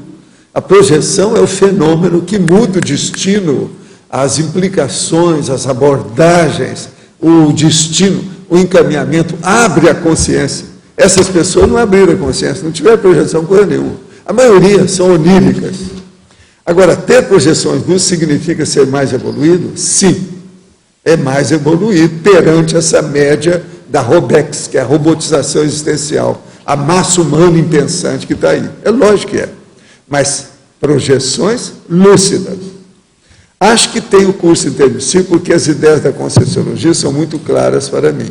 Estou tentando me organizar para fazer TENEPS, mas nunca tive projeções conscientes. Pode explicar um pouco mais sobre a relação entre projeção e evolução? O problema todo é o seguinte, a projeção é o fenômeno parapsíquico que a maioria das pessoas precisam mais. Por quê? Uma pessoa saindo pela projeção com lucidez, ela prova que ela tem outro veículo de manifestação, até outros, que ela se projeta em outras dimensões, que ela não vai morrer depois que desativar o corpo humano. Enfim, ela comprova uma série de condições evolutivas que, de outro modo, ela não vai comprovar tão cedo. De modo que a projeção, ela é, assim, vamos dizer, upgrade, é o breakthrough, ela abre o caminho, ela devassa o ambiente, ela cria outra oportunidade. Então, todo mundo tem semi-projeção ou processo onírico, principalmente da adolescência. Mas a maioria não tem, a maioria absoluta, não tem projeções conscientes, porque a projeção consciente, ela muda a vida da pessoa. Se uma pessoa vem falar com você e falou que tem projeção lúcida grande, fala assim, o que você mudou? Qual foi a sua reciclagem? Sem isso, ela não fez projeção nenhuma. Tudo é conversa fiada. Estou trabalhando em uma empresa multinacional israelense. Em função do contato com a matriz, tenho possibilidade de estar praticando e estudando hebraico. Inclusive, já viajei e trabalho e fiquei 20 dias em uma comunidade judaica em Israel.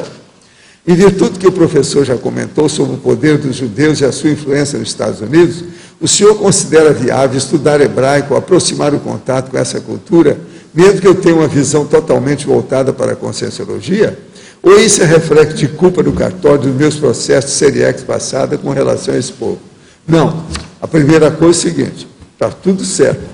Você continua com a conscienciologia, o estudo hebraico e o estudo também do judaísmo do ponto de vista geral. Agora, não seja antissemita, anti-judaico, porque senão dá para trás. Você tem que olhar essa turma como uma etnia igual às outras, examinar. Agora, ver quais são os idiotismos culturais da etnia. Toda etnia tem idiotismo cultural. Então, a gente tem que observar isso aí. Vocês podem dizer o que foi? O banner caiu.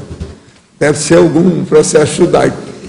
Agora, veja, isso é efeito físico. O que é que vai cair justamente na hora que eu estou aqui falando do negócio? Professor. Outra coisa. Fique sempre pensando em ajudar todo mundo. Os judeus têm um tipo de raça dos mais inteligentes da Terra. Vamos lembrar bem que a maioria dos prêmios nobéis são de judeus. Eles abarcam tudo. Agora, é bom você estudar o judaísmo. Eles dominam as grandes mídias, eles dominam as grandes finanças, eles dominam, portanto, a comunicação e o dinheiro. Por aí você vê que eles dominam muita coisa. É isso que os alemães combateram, os nazistas deram conta, queriam acabar com eles por causa disso. E isso é muito antes da Alemanha, já tinha antissemita antes disso. Não seja antissemita. Eu examino isso tudo e vejo o lado bom e o lado pior. E procuro acertar as coisas, esclarecer. Nós temos que informar. A mesma coisa eu faço com o Brasil. O Brasil é ótimo, os brasileiros são bons, mas é cheio de besteira, cheio de idiotismo cultural também. Então a gente tem que examinar isso totalmente isento, sem parti-pris, observando a coisa de uma maneira, vamos dizer, humanitária, com generosidade, examinando a situação, mas falando a verdade na cara, senão nós estamos perdidos. Todas essas hipóteses que nós estamos falando, elas existem por aí. Agora, por exemplo, também você tem que combater as loucuras que já fizeram. Por exemplo, os protocolos do sábio do Sião. Aquilo foi inventado para ir contra os judeus. É um processo antissemita, está errado. Uma outra coisa, o caso Dreyfus. Aquilo foi devido ao tenente que era judeu. Também é errado. A França toda caiu de quatro nisso. Aquilo foi antes dos judeus e existiu. Então, se você conseguir ficar isento dentro dessa posição, vamos estudar o hebraico, vamos ver as coisas todas. Eu tenho vários amigos judeus. Por causa disso, a gente está aí. Tem vários amigos que eu respeito muito, gente muito boa. E eles têm me ajudado também devido à inteligência. Outra coisa, eu já estudei também há muito tempo o processo do cabalismo. Tudo isso tem. De modo que veja qual é a sua embocadura, qual é o seu nível, a sua intenção. Se a intenção é boa, vamos estudar. Viva o hebraico. Valdo, o que você falou? Foi o priorado do Sião, isso que você falou? O que você falou sobre o sionismo, uma seita antisionista? Prioré de Sion? Existe um livro que chama Os Protocolos do Sábio do Sião, que foi feito para combater os judeus como se fosse uma conspiração internacional. Isso tudo foi provado por A mais B, que é fajuto. Agora, os próprios alemães usaram isso aí. Agora, os alemães usaram tudo, né, nessa questão de judeu, né? O Hitler usava tudo que o povo falava contra os judeus. Inclusive, o livro do Henry Ford, ele também apresentou como sendo um critério. Agora, o livro do Henry Ford é muito sério, porque tem muita verdade. Eles não gostam de tocar nesse assunto. O protocolo do Sião é tudo furado. Agora, os livros do Henry Ford, não. Do Ford, precisa de ponderar. Eu já trouxe isso tudo aqui, já falei aqui mais de uma vez. O protocolo do Sião é um documento? É um livro, seita? É um verdadeiro livro. Você está entendendo que hoje tem. Agora, já foi discutido do jeito que é o caso Dreyfus. Demais. O negócio é antigo, tem mais ou menos um século, que eles falam muito nisso. Agora, é fajuto, mas tem gente que acha que é total, que está tudo certo. Por exemplo, o cara, o Ahmadinejad lá do Irã, ele é a favor desse protocolo do Sião, essa coisa toda que ele fala. E outra coisa, tem gente até hoje que fala que o Holocausto não existiu. Quer dizer, isso é um absurdo. É um dos maiores absurdos. É igualzinho aqueles americanos que acham que a Terra é chata. Quer dizer, é um absurdo. O homem não foi Existem uns absurdos que não merecem ser discutidos. Então, por exemplo, o protocolo do Sábio do Sião é fajuto. O processo da Terra chata é fajuto. O problema de falar que o Holocausto não existiu, isso é fajuto, é coisa de doido.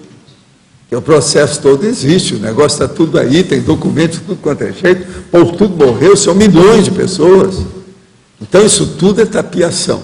Essa tapiação a gente tem que cortar logo que ela aparece, e falar a verdade, como é que é. Então, os judeus são sempre, falou em judaísmo ou pan-judaísmo, tem controvérsia. Há controvérsia, aquele negócio, há controvérsia. Entrou nisso, tem. Por quê? Os judeus são muito fechados entre eles, mais do que os outros. E eles têm uma técnica muito maior do que as outras seitas e religiões. Na verdade, lá no fundo, tudo isso é religião. E a deles é mais antiga e mais séria. Agora, que são fechados em tudo são. Você olha, eles usam roupas especiais. E, no entanto, a turma daqui fica combatendo os islâmicos que têm roupas especiais. Os judeus também têm. Por que eles não combatem os judeus aqui? Eles não ficam cheios de processo? Agora, roupa especial. Eu abençoo quem quiser usar aquilo, desde que o negócio seja de saúde. Eu mesmo uso uma roupa especial, estou sempre de branco. E uso barba, que é uma roupa especial. Valdo, tem uma questão para você em relação à assimilação simpática. Na premonição ou na retrocognição, a gente vê que há uma assimilação muito forte na hora que vem a recordação ou a prévia daquilo que vai acontecer.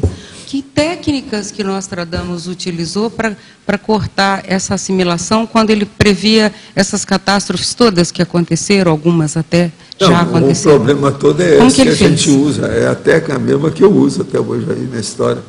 O problema todo é o seguinte: você fala isso tudo, mas você não entra naquilo. É o que o nosso amigo estava falando para mim essa semana. Você não tem angústia.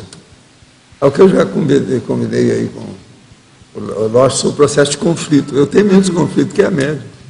Agora, eu não entro nisso. Eu analiso tudo como eu estou analisando. Agora, veja, eu criei um estado de consciencial, intraconsciencial comigo, de consciex.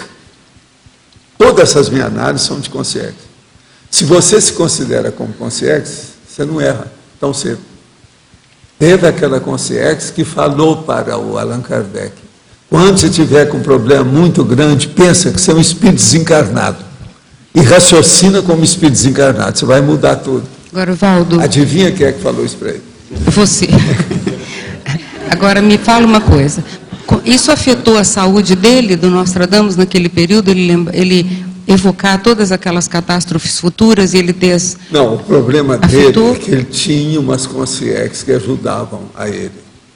Agora, ele, para melhorar a situação, ele usava processos bioquímicos, ele usava problemas de mineral, uns vegetais, incendiava aquilo e fazia incenso.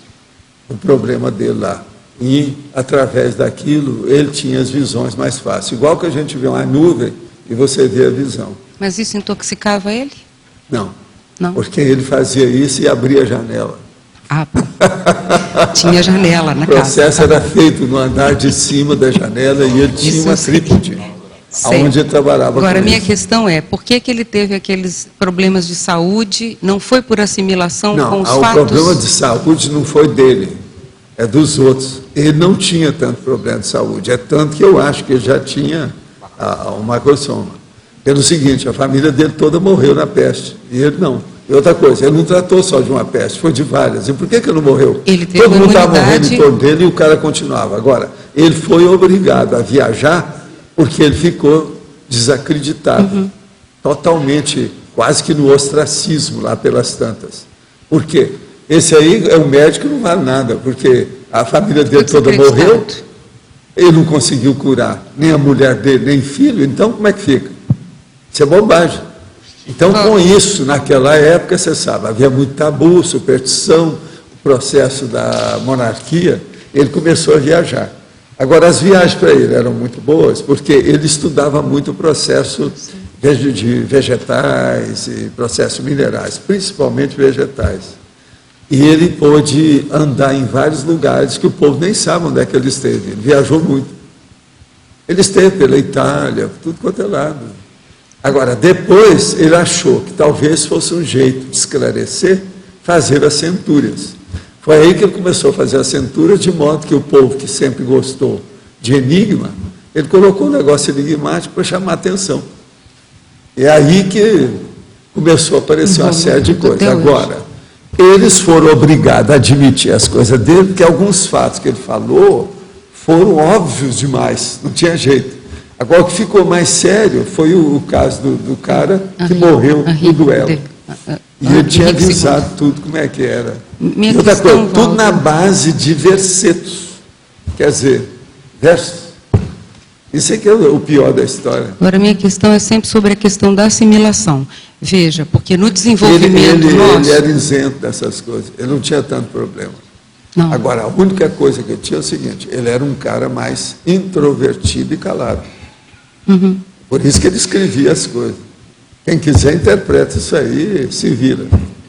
E senão eles mandavam matá-lo. Outra coisa, muitas das viagens que ele fez é porque a Igreja Católica estava atrás dele. Estava atrás dele. Agora, Valdo, Agora, a Igreja Católica, era a monarquia, eram vários poderes da época que eram contra ele. Agora, eu queria que você descrevesse quais são os passos que são necessários. Por exemplo, no caso da monja, ali naquela lição de fraternidade, ela fala que sente toda a angústia, as dores de todos. Ela sente na psicosfera dela aquilo tudo para ela poder assistir. Ela é capaz de, vamos dizer assim, sensibilizar-se para sentir isso tudo. Mas ela não sofre com isso. Ela não sofre com isso. Presta atenção.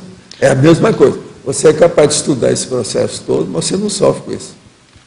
É isso que eu estou falando, por exemplo, do israelense, brasileiro. Eu estou pegando duas perspectivas. O Nostradamus pelas pré-cognições, depois as retrocognições e até chegar no caso da monja que ganha essa imunidade. Quais são os passos da assimilação simpática? A retrocognição, ela cura a pré-cognição. Quando a pessoa começa a lembrar muito o processo do passado, tudo fica claro para ela. As cartas ficam na mesa. Então, qualquer coisa do futuro, ela mesma já sabe o que vai acontecer. Não, para aqui o mais certo possivelmente. Eu quero saber, Valdo, o mais correto, o mais óbvio vai ser isso. A graduação da assimilação, porque ela não é você que comanda a assimilação. Quando faz a evocação ou tem a retrocognição, ela vem. Aqui, não é, mas é. O Nostradamus, ele não chegou a mexer com tantas ideias e tanta gente, tantos fatos e acontecimentos e eventos a primeira vez. Isso vem de longe. Você está entendendo como é que é? Quer dizer, tinha o mitridatismo que ajudou ele a fazer isso. Agora, vamos pegar o nosso caso. Retrocognições e pré-cognições. Quando eu falo que a gente não comanda, é porque no desenvolvimento, os próprios amparadores estão dando a graduação disso, como que você deve sentir isso. Essa assimilação de passado, assimilação de futuro, ou até do cotidiano mesmo para fazer assistência. Quais são os passos disso até o mitridatismo num nível que se torne suportável? É isso que eu estou perguntando. Não, mas isso não é problema. Ah, Valdo, não é para você. Não, Me perdoe. Mas uma pessoa que tem um processo de retrocognição e ela conhece um pouco de parapsiquismo, isso aí não é problema. Ela supera isso tudo, não é por aí. Por exemplo, é aquilo do Code Abunda Donosset. Aquilo que passa, mas que é positivo, não faz mal, desde que você entenda tudo. Se não entender, só a preocupação que você vai ter com aquilo já é um problemão. Então, o excesso é problemático. Agora, outra coisa. Ele possivelmente sabia da existência da evitação do estupro evolutivo pelos amparadores. Só isso aí também já mudava tudo. Eles já dosam de acordo com aquilo que a pessoa precisa. Porque você falou... Hoje, por exemplo, hoje na minha vida, já na minha idade, na altura dos meus 78 anos, eu tenho uma visão do meu processo de jovem muito diferente. A sua perspectiva e os mudou. Amparadores hoje falam as coisas para mim que eles jamais falariam quando eu era mais jovem. Eu sei disso. Então, por exemplo, a situação fica de uma tal maneira que se eles também hoje não falar para mim, o problema é deles, porque eu acabo descobrindo certas coisas dentro de determinado contexto, eu acabo vendo como é que é. Eu já tenho tantos, vamos dizer, predeterminantes, ou seja, exemplos que já passaram, precedentes que eu já vivi nessa vida com esse corpo, que eu já sei tudo, qual o diagnóstico que eu dou. Então, isso tudo diminui. Agora, no nosso caso, dentro da ideia de quem está na chuva é para se molhar. É o mesmo meu. O processo é só de graduação. Então, é disso. Do extrapolacionismo. Alguns de vocês devem ter mais sensibilidade do que eu em certas áreas. Eu tenho em outras. Agora, o problema, o que falta para vocês é traquejo, é vivência, é experienciar, é se dedicar ao processo. Falta experimentar. Pesquisa. Por isso que eu falo, o problema é estado vibracional. Trabalhando por aí, isso é o ideal. Uma coisa, por exemplo, que você deve fazer, é uma das técnicas que eu sempre usava desde rapaz. Eu jamais entrei num curso sem estado vibracional. Seja o curso dos outros ou o curso meu. Seja curso sobre energia ou não interessa. Eu estou sempre com o estado vibracional comigo. Então isso muda de figura. Agora, chega um certo ponto que eu já, vamos dizer, climatizo o ambiente de tal maneira com as energias que eu faço o estado vibracional, quase que tudo fica automático. Tudo que eu faço. Então a coisa muda de figura. Agora, veja, se eu estou sozinho, eu domino todo o processo. Com vocês aqui, não, a gente tem que ser o processo amigável. Então, é aberto. Entende como é que é? O processo é aberto. É diferente. Agora, por exemplo, se eu estou sozinho, eu mantenho o rigor absoluto do processo, das defesas, do problema todo. Veja bem, essa manhã eu fui dormir às 7h15, mais ou menos, da noite. Eu levantei à meia-noite e pouco. Eu trabalhei até praticamente 6 horas da manhã. Agora, entre esse período e depois mais um pedaço que eu trabalhei no computador, eu fiz 3 verbetes, sentado assim. Teve um, então, que começou e acabou ali, não tinha nada antes. Agora, tudo isso eu consigo, porque eu demoro a fazer. Eu não sou igual a essa turma aí, que faz um verbete fácil, né? 1 hora, não é isso? Eu posso fazer numa hora, mas não é desse nível, não tem essa substância. Eu preciso de mais tempo. Valdo. Entende? É preciso. Simanuá. Com relação ao sono, o senhor comentou já que para a pessoa ela trocar a rotina dela do sono, demora tempo até ela conseguir reduzir a carga horária dela e tal. Mas a minha dúvida é a seguinte, para ela mudar o período que ela dorme, se ela vai dormir sempre 11 horas, para ela reduzir esse período para as 10, por exemplo. Não, ela tem que demorar. Para reduzir 1 hora de sono, a pessoa deve demorar uns 2 anos, até acostumar. Isso é muito sério. O sono é básico e é um dos princípios de manutenção da saúde do corpo. Mas eu digo... A carga horária de sono deve ser uma coisa seríssima para todo mundo. Levar isso a sério. Eu digo sem reduzir a carga horária, só trocando o período. Não, o período você pode mudar à vontade. Um pouco tempo, em alguns meses, você consegue superar isso. O mais importante é a... O problema é cortar. A hora que você vai cortar a carga horária do sono é que tem que ter cuidado. Uma pessoa adulta deve dormir, no mínimo, 7 horas. Isso é a média geral, hoje internacional, que o povo fala. Eles falavam antigamente que era 8, hoje eles já passaram para 7, vida moderna, essa coisa toda. E o senhor acha que... Agora, reduziu isso, sempre vai criar problema. Agora, é muito fácil ver o problema. Você boceja, você está com sono, você abre a boca quando está aí, isso tudo aí mostra que a pessoa está com a carga horária defasada, está ruim, precisa dormir mais. Agora, o período... Isso de bocejar não quer dizer nada, não. O problema é quando a entrega é barata mesmo, é um bocejo grande. O bocejar depois do almoço, que a gente vem para cá, qualquer um bocejo, isso é normal. Se tiver a carga horária de sono. Eu, por exemplo, eu durmo 4, 5, 6 horas no máximo, não posso passar disso, isso é meio normal. Se eu dormir mais também, eu fico dizzy, fico bobo, entendeu? O sono em excesso também faz mal.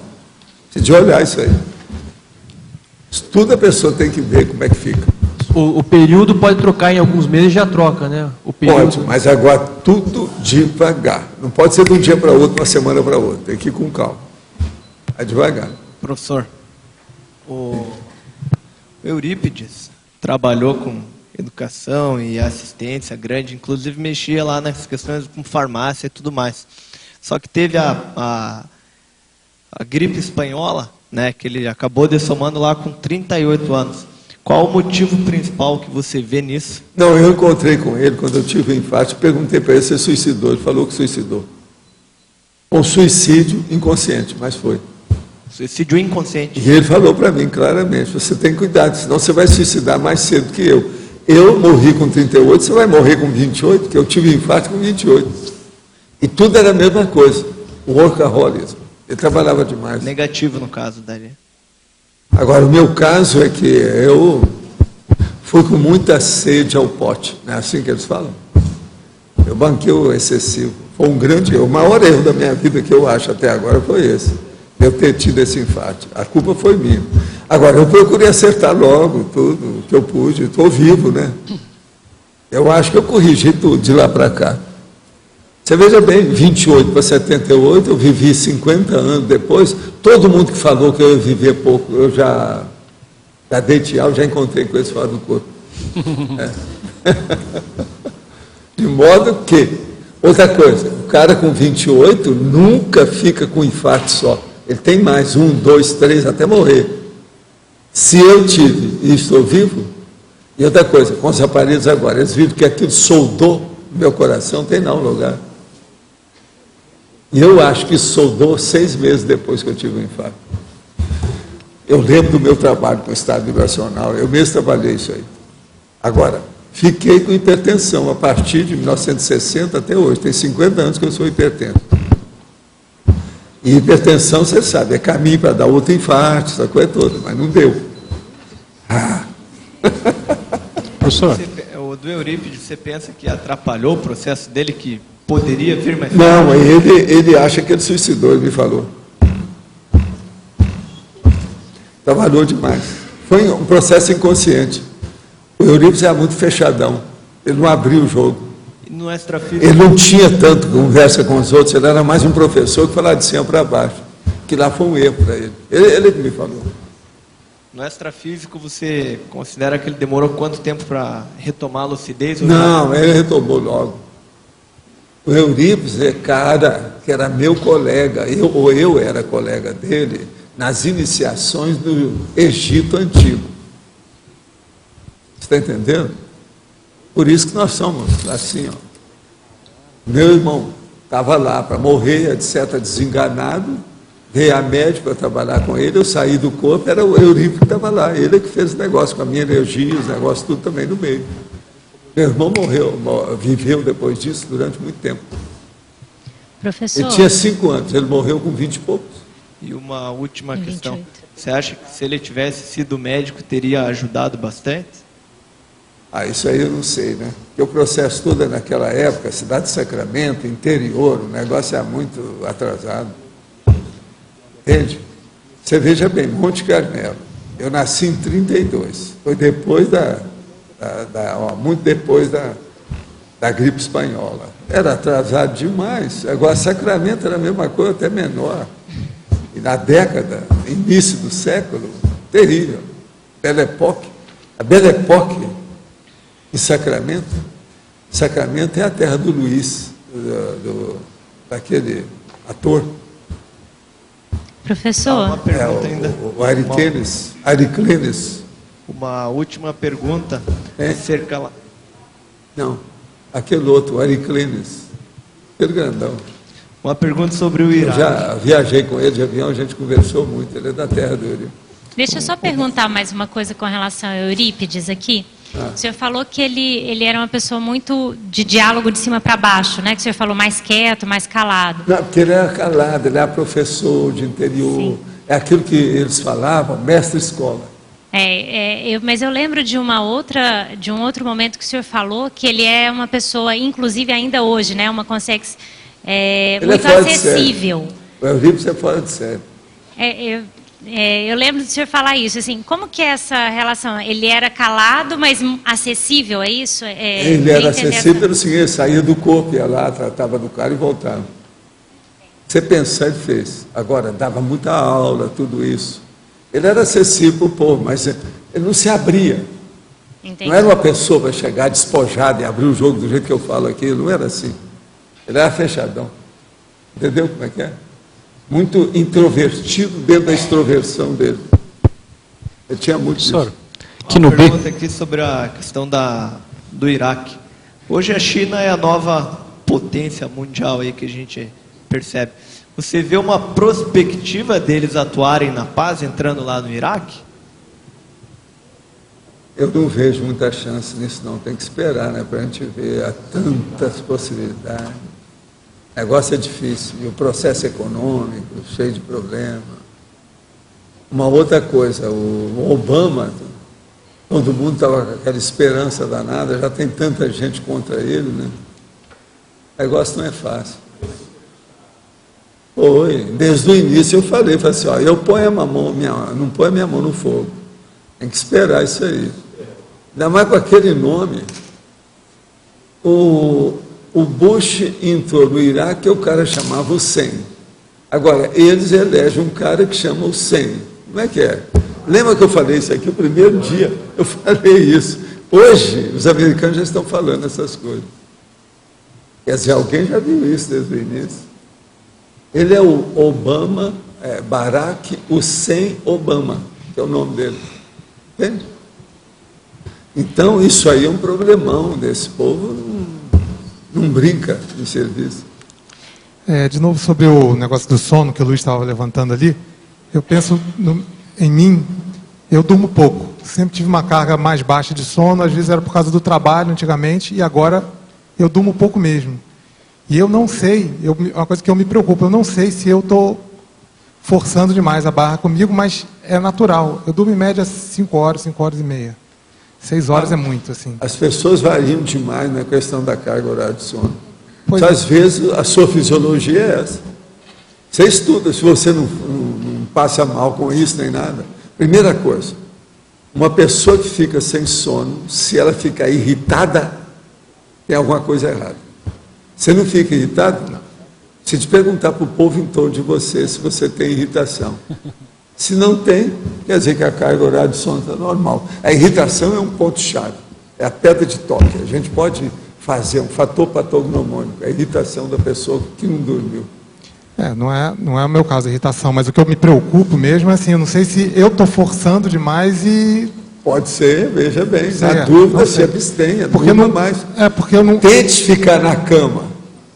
Agora, se você ficar na cama e não dormir, procura ter uma caneta com papel, procura escrever as coisas. Isso te ajuda. Eu durmo, é uma saída. Eu durmo rápido, não acordo muito durante a noite. Eu sou de uma tal maneira o seguinte, eu sei o horário que é. A hora que eu durmo é a hora que eu acordo. Entende? Por exemplo, 2, 3 horas geralmente eu acordo. Isso é normal comigo. Agora, quase sempre eu sei se eu dormi 1h30, se dormi 2 horas, se dormi 3 horas, dormi quanto. Eu sei. Eu olho o relógio na cabeceira da cama. Eu tenho um relógio que é só apertar que você vê tudo. Então, isso é o máximo. Esse relógio, eu aconselharia, recomendaria para todo mundo ter isso na cabeceira da cama. Agora, o relógio tem que ter, veja bem, temperatura, grau de umidade, o dia do mês e o horário. O horário grandão, o resto menor. No Paraguai, tem uns que você pode jogar até no chão que ele não quebra, que é pesadão. Aquilo é que é o ideal. Ele quase sempre é meio triangular assim. Esse relógio é que é bom para a pessoa seguir a própria vida dela. Agora, ele vê tudo dentro do quarto de dormir. Existem determinados detectores que pode pegar a temperatura de dentro do quarto e lá fora, para a pessoa saber. Eu também tenho isso. E mais uma coisa, apesar de eu dormir pouco, de eu pensar nisso, assim, eu acho bom, que eu acho que eu aproveito mais horas do dia. Mas eu ainda gostaria de eu poder dividir essa carga. Pois é, a primeira coisa é a seguinte, quantas horas você demora na televisão? Na televisão você vê o quê? Isso tudo é sério. Eu assisto muito pouco a televisão. Pois é, então veja isso. O que você faz? Você lê muito? Qual é a sua leitura? Como é que você aplica essa leitura? Isso tudo aí faz parte do serviço. Aí é o senso de perspectiva funcional. Você tem que ter visão disso aí. Mas como você pode explicar melhor essa parte, essa relação da televisão, da leitura e a divisão do sono? Televisão, por exemplo, o que você vê na televisão? Se você está vendo besteira, peanuts, você está perdendo tempo. Agora, a mesma coisa jornal, revista. Quais são as revistas que você lê? Jornal que você lê? Quais as seções de jornais que você lê? Isso tudo é muito importante. Para não perder tempo. Aí a qualificação dos seus interesses. Olha bem como é que é isso.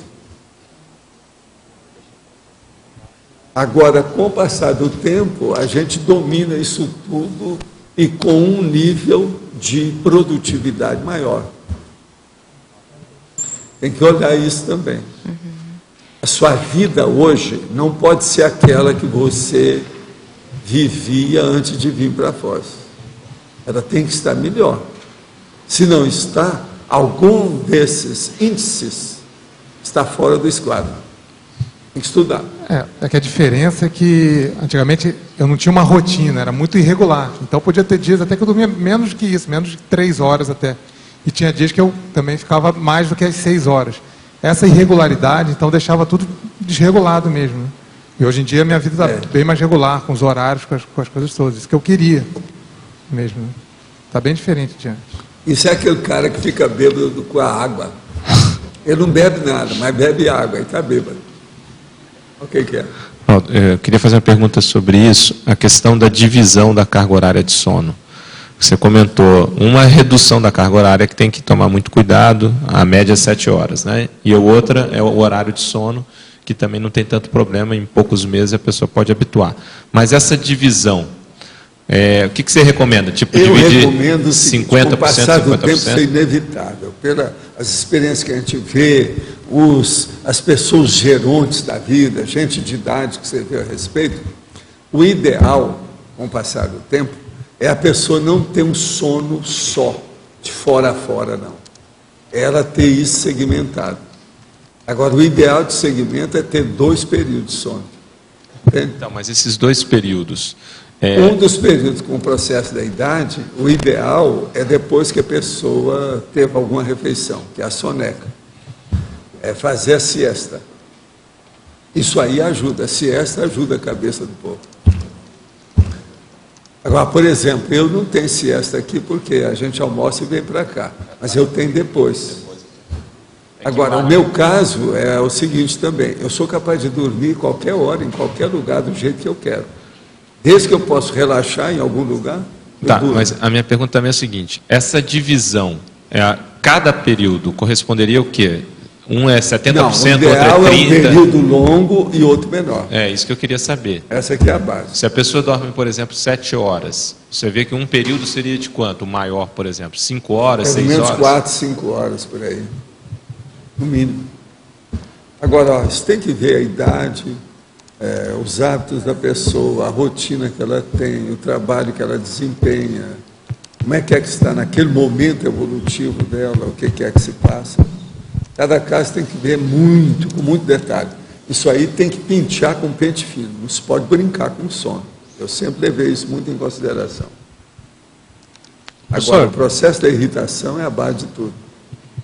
Se uma pessoa viu que está irritada, se ela está mexendo com o sono, tem alguma coisa errada. Não deve continuar desse jeito. Isso aí piora tudo. É assim que se manifestam certas doenças, porque vem a somatização. Não? E dá alterações patológicas nos órgãos do sistema do corpo. Professor, aqui no B. Aqui, ó, Júlio. Tem uma pergunta para Maria Cristina, mas eu estendo ao senhor e quem puder também talvez ajudar, porque eu estive vendo aqui na taxologia, tem 100 exemplos que ampliam bastante a visão do senso, da perspectiva, e eu estava tentando analisar sobre a lógica da paradireitologia, como é que seria a perspectiva paradireitológica. E eu queria saber se está claro, se está dentro da lógica do verbete, me veio a ideia, por exemplo, da perspectiva entre para-direito e para-dever. Quer dizer, a diferença que há na abordagem dependendo dessa perspectiva, até porque são interligados. A questão da perspectiva do evoluciólogo, né, a maneira de ver os fatos, e o processo também de que em conflitos, é aquilo que eu acho que a própria Maria Cristina falou, que é um hábito que ela tem desde cedo, que é a capacidade de se colocar no lugar do outro, de ver a visão do outro. Isso em termos de solução de conflito, mediação é muito importante. Então, como é que daria para tentar sintetizar, como ampliar isso, como é que vocês veem? Pega aí, quando for publicado agora, os outros 8 volumes da enciclopédia, você vai ver que tem 90 tabelas já. Agora, junto com isso, tem dezenas de listagens de 100. Veja o que é que pega em para-direito, cosmoética, para-política, para-diplomacia.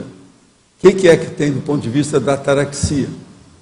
Tem muita coisa nesse sentido. Aí você vai ter uma ideia. Olha o viés que você vai entrar, qual a vertente que você quer abordar. Agora, a enciclopédia já tem muita coisa para dar sugestão para a pessoa, é só ela procurar. Eu não estou falando só as tabelas, não, estou falando as enumerações também. As enumerações é muito. Só a turma nova agora, já trouxeram vários com itens, 100 itens. Essa de hoje é de 100 itens. Assim foram vários que já vieram. Desses 8 ou 9 que já falaram até agora, tem 4 ou 5 de 100. É importante ver por aí. Entende? Olha as enumerologia. A enumerologia pode te ajudar. Maria Cristina? Além da questão da carga horária de sono, você podia fazer correlacionar a questão atividade física com a produtividade consciencial? Não, o problema é o seguinte, uma pessoa, por exemplo, ela tem insônia, o ideal é porque ela deve estar fazendo pouco exercício físico. Se ela fizer exercício físico, ela vai ter mais sono. Então isso é importante. Outra coisa, uma pessoa, às vezes, tendo distúrbio do sono, é preciso ela examinar travesseiro, colchão, o modo de ser, e principalmente a área cervical aqui da coluna, ó, esse processo aqui. É muita gente que não olha isso, e isso é seríssimo. Entende? O processo de colocar a cabeça de um lado para o outro. Por exemplo, dormir de bruço. Uma pessoa que é adulta deve evitar dormir de bruço. Entende? Ela tem que dormir de lado ou em decúbito. Entende? Total aqui. A questão da produtividade consciencial. Porque a atividade física, ele é um primeiro, no começo, sem um dispêndio de energia. Só que um dispêndio de energia é ilusório, porque você ganha energia. E ao mesmo tempo que ela tem atividade, ela tem que pensar na dieta dela. É para manter o corpo. Ela tem que julgar com isso para ver como é que fica. Então, comida, sono, exercício físico, não tudo interligado. Ninguém pode esquecer isso. Uma coisa depende da outra. Se te pensar o tempo todo nesse sentido. Olha bem como é que é. Agora, o ideal é, como o João está fazendo, é aproveitar o tempo. Então, por exemplo, faça exercício na hora que você for tomar banho. Arranje uma esteira que você não precisa sair de casa. É a opção de vantagem disso tudo. Acabar com as cerimônias. Acabar com o processo da liturgia social. Quanto mais você diminuir isso aí, você aproveita mais seu tempo. Outra coisa, se andar na esteira sozinho, desde que você aguente isso, porque não é todo mundo, tem gente que precisa estar praticando esporte para poder fazer exercício, que ele não aguenta cuidar ele sozinho, só do corpo. Se você aguenta, você pode resolver uma opção de coisa andando na esteira. Você não perde seu tempo. Com o passar do tempo, aquilo fica automático. Você já sabe tudo e sempre vem ideia. Agora, o melhor é automatizar a criatividade. A esteira aeróbica, a esteira essa aqui, ela permite fazer isso. Você entra na memória, você começa a ter ideia dentro do processo, andando. Se você anda aí 40 minutos, 50 minutos, que seja meia hora, você vai ter uma opção de ideia nova. E não pode parar na esteira para anotar, não. Então isso vai melhorar a sua memória, porque você vai tentar segurar todas as ideias. Eu fico pensando nisso aí que você falou da automatização da criatividade. Também, por exemplo, se eu tiver uma hora para escrever alguma coisa, estou escrevendo um artigo, alguma coisa, muitas vezes as ideias começam a vir e a hora acaba. Não, mas você não pode fazer isso, não. O ideal para escrever é sine die.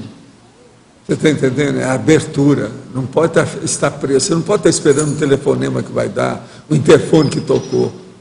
A pessoa tem que fazer a saturação com a imersão, entende? Da fundamentação da ideia. Senão não adianta. Isso não é o ideal. Pense nesse ideal. Às vezes é necessário que seja ideal. O senhor fica projetado o tempo todo enquanto está dormindo? Não, não tem nada disso. Eu só me projeto hoje quando as consciências querem. A maioria, eu estou às vezes pensando em outras coisas. Agora, aqui é para você. Em binomiologia, página 61, explicite melhor pés na rocha e mental soma no cosmos. O cara escreveu até um livro sobre isso, você sabe? É mesmo. São as duas perspectivas, não é? A perspectiva de quem está assentado, situado nas questões do cotidiano, do dia a dia, né? Da dimensão Eles estão perguntando as coisas que são os negócios antigos nossos, que é a coisa nova. A próxima pergunta também é a mesma coisa. Também taxologia, página 64. O que significa 1% de teoria e 99% de prática? É a perspectiva teórica versus a perspectiva da prática. Pois é. Agora vem cá, essas perguntas para ela também, né? Tá mole, hein? Tá mole. Cristina, eu poderia fazer uma pergunta para Maria Cristina aqui, só um minutinho, aqui em cima no ar. Cris, aqui. Na frase enfática, você poderia explicar um pouquinho mais a questão da acuidade? A acuidade... aprofundar mais, né? A perspicácia, a percussiência em saber extrair o mega-enfoque. A acuidade é isso. Sim, mas no caso, por exemplo, a pessoa tem que ter o abertismo e depois que ela recebe isso, Primeiro, que ela vai... ela busca ampliar ao máximo o senso de perspectiva. Quanto mais... o sistema de perspectiva. Quanto mais amplo for o sistema de perspectivas, ou seja, quanto maior a visão de conjunto, ou a visão de mundo, ou a cosmovisão da consciência, melhor serão as condições dela abstrair esse mega-enfoque. Concorda? Entendi. Se o universo intraconsciencial da consciência é muito limitado, que mega-enfoque ela vai extrair daí? Ela vai ter o quê? Uma monovisão? Entende? Então, quanto mais amplo for esse micro-universo consciencial, maior serão as condições de ela encontrar o mega-enfoque. Você falou muito da atenção, né, ao longo do verbete. Daí, nesse caso, você considera que a atenção ela é um atributo bastante importante nesse processo? Sim, porque a atenção fixa, veja que na numerologia fala-se de vários tipos de atenção, né? Aqui, ó, atenção pontual, atenção factual. Atenção pontual quer dizer uma perspectiva num determinado ponto. Atenção factual, a perspectiva do fato. Tá? E assim vai, atenção dividida. Então, conseguir ter mais de uma perspectiva sem perder a coerência. Atenção seletiva, conseguir segregar o que interessa do que não interessa. Para mim, isso são perspectivas. Né? A atenção está diretamente relacionada com essa capacidade de identificar as perspectivas. Entendi. E, por último, só queria que você me ajudasse a entender se há diferença entre perspectiva e prospectiva, na sua visão. A prospectiva é um tipo de perspectiva. É um tipo, né? É a perspectiva do que está à frente. À frente. Só uma última, Cristina, aqui no B. Para você, Cristina. Aqui, Sandra, no B. Então, eu vou falando, você vai escutando. Na página 63, no número 6, você colocou perspectiva antagônica, a antimitologia, mitologia. Não sei se você já... então, eu queria saber, assim, foi só um exemplo aleatório ou poderia ser qualquer outro? Assim, poderia, toda essa listagem de 100, eu coloquei um exemplo de cada. Poderiam ser qualquer coisa. Ah, tá. Eu achei que tivesse alguma coisa específica. Não, eu até acho que não deve existir algum desses casos que seja um único tipo de exemplo. Tá. Não. Era isso. Obrigada. Os nossos comerciais, por favor. Obrigada. As pontuações da tertúlia de hoje foram 93 assinaturas no livro de presença, 22 perguntas presenciais, 21 perguntas respondidas online, 40 votos presenciais, 11 votos online. Hoje temos 5 recados. Tatiana, primeira semana de reeducação, Sandra, SCP-2, FOS, Valdirene, Congresso de Autopesquisologia, Marcos, Cineclube, Magali, treinamento anti-incêndio. E antes o Everton vai falar um pouco sobre a enciclopédia. Boa tarde a todos. Pediria um minuto de atenção, por favor. Aquelas pessoas que assinaram a lista com intenção de adquirir os 8 volumes da enciclopédia, nós precisamos agora que essas pessoas reiterem esta intenção diante do valor de R$700. Então, é somente a partir do número de pessoas que confirmarem a sua intenção de compra que nós vamos pedir à gráfica que imprima esses volumes. Senão, nós faremos somente aqueles para levarmos para Uberaba. Então, a lista está aqui comigo. Ela vai ficar hoje e amanhã nós passaremos a lista para que todos assinem. Ok? Muito obrigado. Pessoal, boa tarde. Eu gostaria de divulgar para vocês a primeira semana da reeducação consciencial. Essa semana, organizada pela Reaprendência, vai ser de 8 a 16 de outubro e nós vamos ter vários eventos, muitos deles gratuitos e abertos ao público e outros pagos. O primeiro recado que eu queria dar é que, se vocês tiverem interesse em participar de qualquer um desses eventos, mesmo os gratuitos, é importante fazer a inscrição. Então, é importante entrar em contato com a gente para poder reservar a vaga de vocês, mesmo nos eventos gratuitos, ok? Eu queria deixar um convite especial aqui para quem tiver interesse na qualificação docente para professores de Conscienciologia. Essa qualificação ela vai ter um enfoque no desenvolvimento, na reflexão e no estudo da paradidática e da parapedagogia a partir das práticas de mini-aulas que vão ocorrer durante a qualificação. A qualificação vai acontecer dos dias 8 a 10 de outubro. Nós temos apenas 15 vagas. Os professores ou candidatos à docência que tenham interesse, por favor, entrem em contato com a gente, porque muitas vagas já estão sendo tomadas, ok? Qualquer dúvida, pode falar comigo, Tatiana, ou com qualquer voluntário da Reaprendência. Obrigada.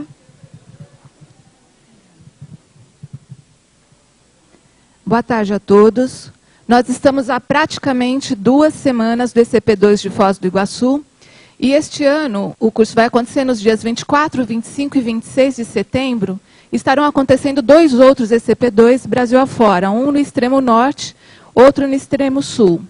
Então, eu quero convidar a todos que se identificam com essa oportunidade de assistência, que querem aproveitar essa oportunidade evolutiva, que nos procurem no CAEC ou no IPC. Ainda temos algumas vagas. Obrigada.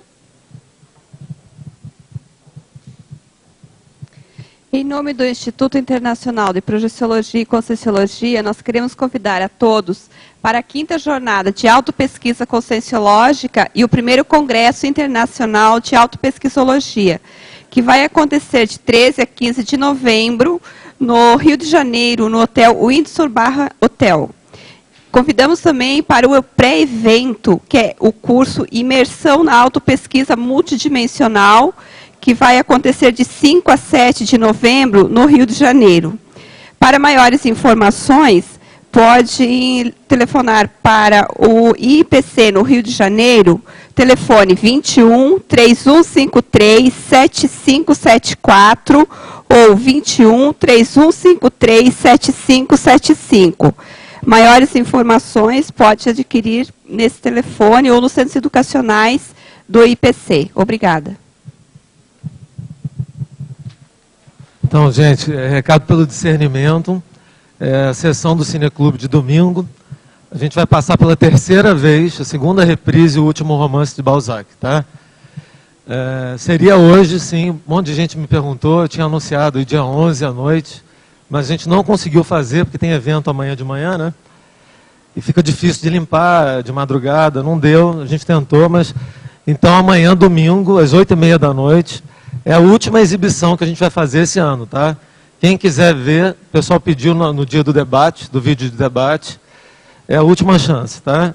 R$2 de entrada e R$3. E eu queria divulgar também, eu divulguei ontem já, mas enfatizar o blog. Tá? Divulgação, eleição, sugestões de filme, histórico dos filmes passados, próximo filme, tá tudo nesse blog, tá, gente?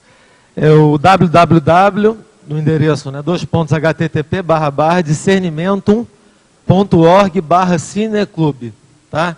Te aguarda todo mundo, então. Obrigado. Boa tarde a todos. Eu estou aqui em nome do Discernimento para convidá-los ao treinamento de prevenção anti-incêndio, que vai ocorrer agora na terça-feira, dia 14. No local vai ser o próprio Discernimento. Esse treinamento ele ocorreu hoje pela manhã, e no dia 14 também vai ser pela manhã, das 9 ao meio-dia. E ele tem a parte teórica e a parte prática. É muito importante, porque as dicas que a gente tem lá são dicas bem pertinentes para quando nós estamos dentro, até mesmo dentro de casa.